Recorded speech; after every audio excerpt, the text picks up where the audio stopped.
Bismillahirrahmanirrahim. Assalamualaikum warahmatullahi wabarakatuh. Sahabat yang beriman, zina merupakan perbuatan dosa besar yang dibenci dalam Islam. Orang yang melakukan macam zina dipastikan akan menerima murka dari Allah Subhanahu wa Ta'ala. Islam bahkan memberlakukan sanksi berat bagi para pelaku zina. Hukum dari zina telah diatur dalam Al-Quran dan hadis. Macam zina tak hanya merugikan pelakunya, tapi juga keluarga dan masyarakat sekitarnya. Perilaku macam zina yang mencerminkan hilangnya akhlak terpuji, menyebabkan lemahnya iman dan ketakwaannya, dan akan mematikan cahaya di hati. Zina dibagi menjadi beberapa macam.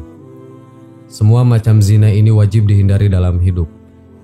Orang-orang yang melakukan macam zina ini kelak akan diberi ganjaran berat di dunia dan akhirat. Zina adalah hubungan kelamin antara laki-laki dengan perempuan tanpa adanya ikatan perkawinan yang sah dan dilakukan dengan sadar serta tanpa adanya unsur syubhat. Secara etimologis, zina berasal dari bahasa Arab yang artinya persetubuhan di luar pernikahan.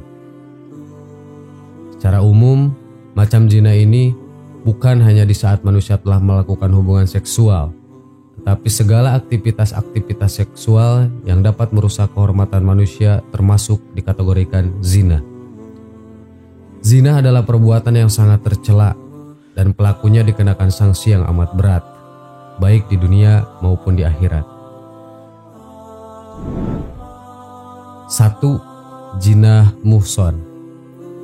Zina muhson adalah macam zina yang dilakukan oleh pria atau wanita yang wajib menjaga kehormatannya.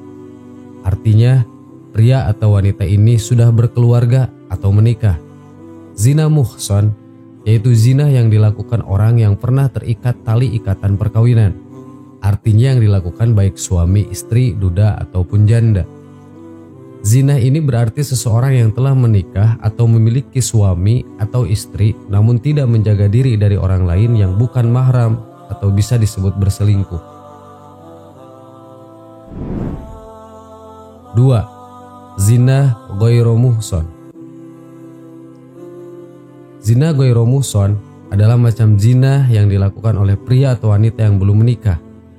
Zina ghairu muhson termasuk ke dalam macam-macam zina, dan contohnya yang dilakukan oleh mereka yang belum sah atau belum pernah menikah. Misalnya saja, mereka yang sedang menjalin hubungan sebelum menikah atau berpacaran maupun yang tidak, namun melakukan perbuatan zina dan belum sah menjadi hubungan yang legal atau suami istri. 3. Zina al-laman. Zina al-laman adalah zina yang dilakukan dengan menggunakan panca indera. Dalam suatu hadis, Rasulullah Shallallahu Alaihi Wasallam bersabda, telah diterapkan bagi anak-anak Adam yang pasti terkena. Kedua mata zinahnya adalah melihat, kedua telinga zinahnya adalah mendengar, lisan zinahnya adalah berkata-kata, tangan zinahnya adalah menyentuh, kaki zinahnya adalah berjalan, hati zinahnya adalah keinginan atau hasrat, dan yang membenarkan dan mendustakan adalah kemaluan. Hadis riwayat Muslim. Adapun macam zina al-laman diantaranya adalah zina ain, adalah zina yang dilakukan oleh mata, yaitu ketika seseorang memandang lawan jenisnya dengan perasaan senang.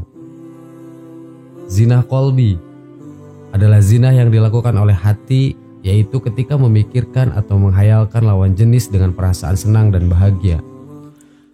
Zina lisan adalah zina yang dilakukan oleh lisan atau ucapan ketika membicarakan lawan jenis yang diikuti dengan perasaan senang. Zina yadin adalah zina yang dilakukan oleh tangan, yaitu ketika dengan sengaja memegang bagian tubuh lawan jenis diikuti dengan perasaan senang dan bahagia terhadapnya.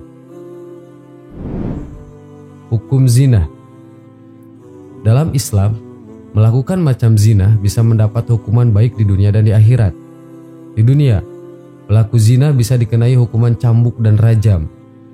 Hukum dari zina muhson adalah dicambuk 100 kali kemudian dirajam. Hukuman mati merupakan tindakan yang paling hina yang diberikan kepada pelaku zina. Hukuman ini dijalankan dengan rajam atau dilempari batu sampai mati. Sementara hukum dari zina ghairu muhson adalah dicambuk 100 kali kemudian diasingkan selama setahun. Adanya perbedaan hukuman tersebut karena muhson seharusnya bisa lebih menjaga diri untuk melakukannya. Dasar hukum perbuatan zina. Allah Subhanahu wa Ta'ala sangat melaknat segala macam zina. Hal ini tertuang dalam beberapa ayat Al-Quran dan hadis. Dalam Al-Quran, anjuran menghindari zina tertuang dalam ayat, "Dan janganlah kamu mendekati zina. Sesungguhnya zina itu adalah perbuatan yang keji dan suatu jalan yang buruk." Quran Surah Al-Isra ayat 32. Perempuan yang berzina dan laki-laki yang berzina, maka deralah tiap-tiap seseorang dari keduanya 100 kali dera. Dan jangan belas kasihan kepada keduanya mencegah kamu untuk menjalankan agama Allah. Jika kamu beriman kepada Allah dan hari akhir, dan hendaklah pelaksanaan hukuman mereka disaksikan oleh sekumpulan orang-orang yang beriman. Quran Surah An-Nur ayat 2. Dan terhadap para wanita yang mengerjakan perbuatan keji, hendaklah ada 4 orang saksi di antara kamu yang menyaksikannya. Kemudian apabila mereka telah memberi persaksian, maka kurunglah mereka atau wanita-wanita itu dalam rumah sampai mereka menemui ajalnya atau sampai Allah memberi jalan lain kepadanya. Quran Surah An-Nisa ayat 15. Dan orang-orang yang tidak menyembah Tuhan yang lain beserta Allah dan tidak membunuh jiwa yang diharamkan Allah membunuhnya kecuali dengan alasan yang benar, dan tidak berzina, barang siapa yang melakukan yang demikian itu, niscaya dia mendapat pembalasan dosanya, yakni akan dilipat gandakan azab untuknya pada hari kiamat, dan dia akan kekal dalam azab itu dalam keadaan terhina. Quran Surat Al-Furqan ayat 68-69. Sahabat yang beriman, itulah macam zina dan hukuman yang diterima oleh si pelaku zina. Semoga kita menghindari dosa zina ini. Amin. Wallahu a'lam. Wassalamualaikum warahmatullahi wabarakatuh.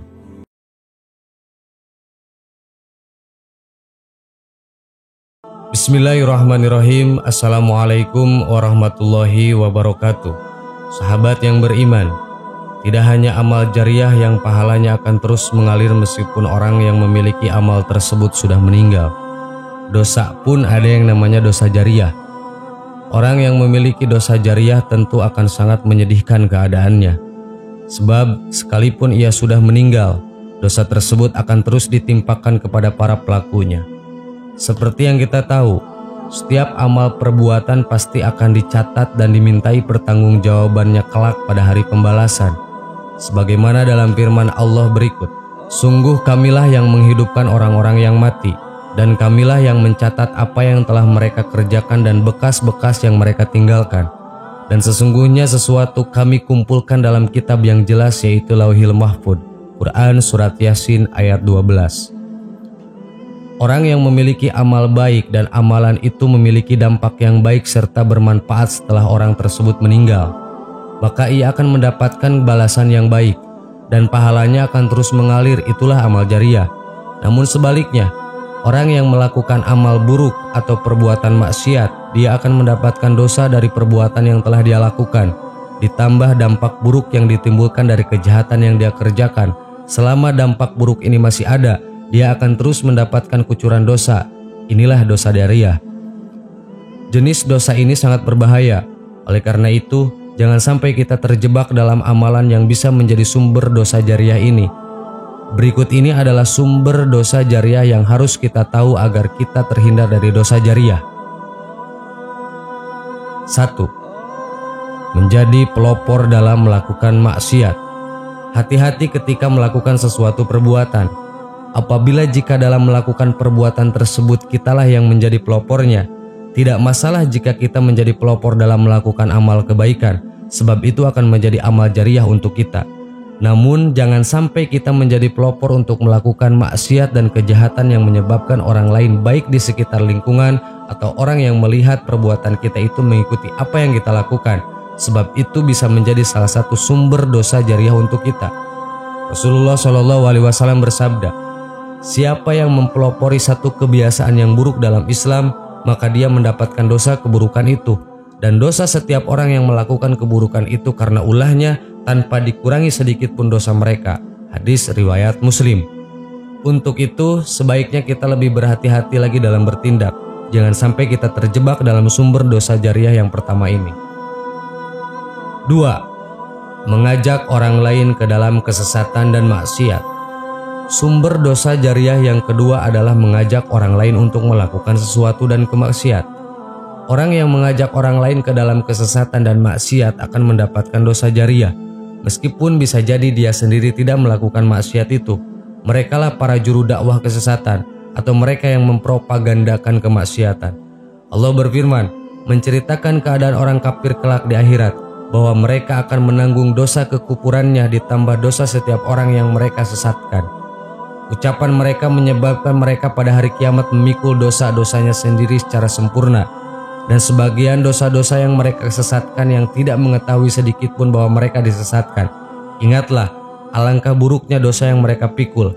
Quran Surat An-Nahl ayat 25. Orang-orang yang memiliki dosa jariah seperti ini akan menanggung dosa mereka sendiri dan dosa orang lain yang mengikutinya, meskipun orang yang mengajak sudah meninggal sekalipun. Sahabat yang beriman, itulah sumber-sumber dosa jariah yang wajib untuk kita hindari. Semoga Allah memudahkan kita untuk melakukan amal jariah dan menjauhkan kita dari dosa jariah. Amin. Wallahu a'lam. Assalamualaikum warahmatullahi wabarakatuh.